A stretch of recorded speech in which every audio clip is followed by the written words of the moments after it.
ISS sensors show terrestrial gamma ray TGR burst and ionospheric UV emissions are caused by lightning.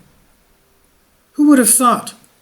This is by Bob Eureka on phys.org. A team of researchers from Denmark, this is today's article.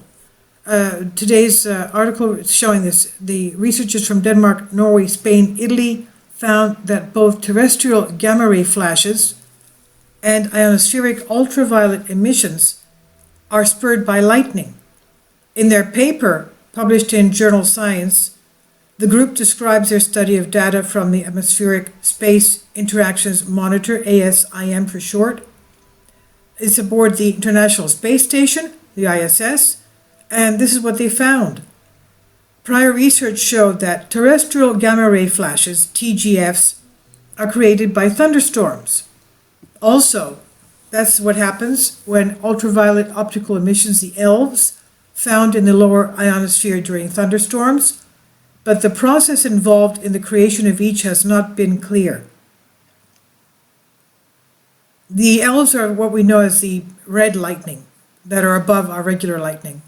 Now, prior research shows that ELVs are set off by an electromagnetic pulse emanating from a bolt of lightning in a thunderstorm, and it's not been clear what sets off TGFs, the terrestrial gamma ray flashes.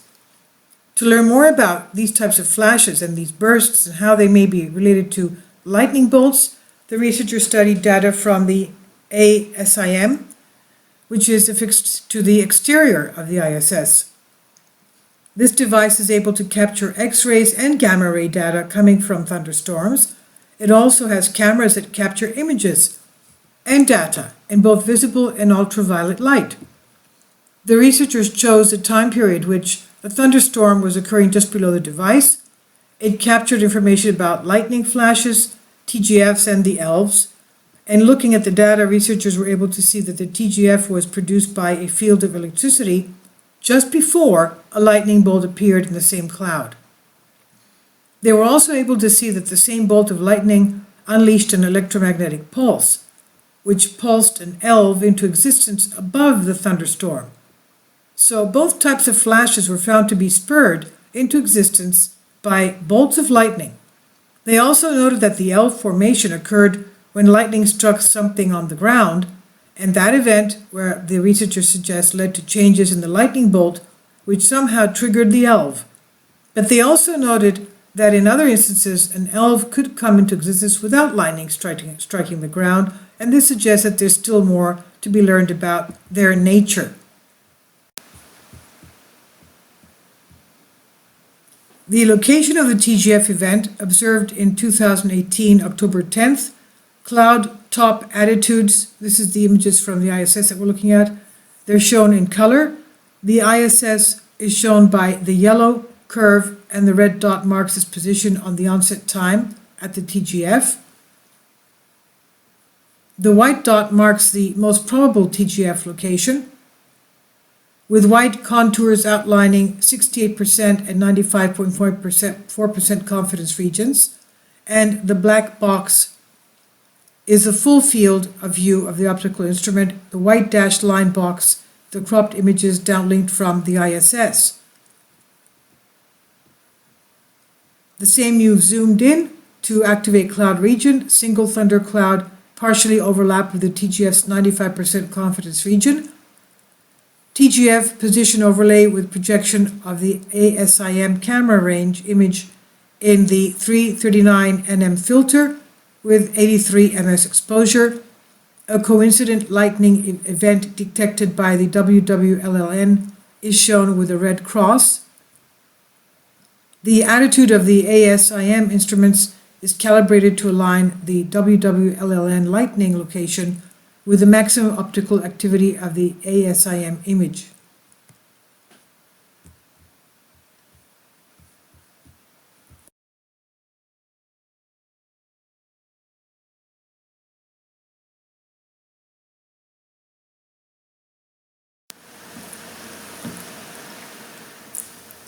If you'd like to join me on my Patreon account, you will hear content not covered by mainstream media.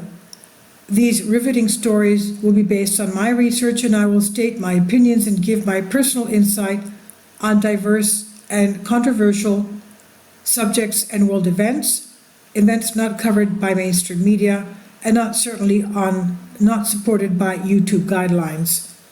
So whatever I have on my Patreon, most of those will not be on my YouTube channel. Please consider becoming a member today. More of the most significant and important videos will be on my Patreon channel. Your support helps me to continue my research and keeps this YouTube channel alive. And we depend on your support, your generous charity, because we help economically challenged families here in Athens, Greece, in Kapota, and we also help the young generation with university tuition and the community around our church. Thank you.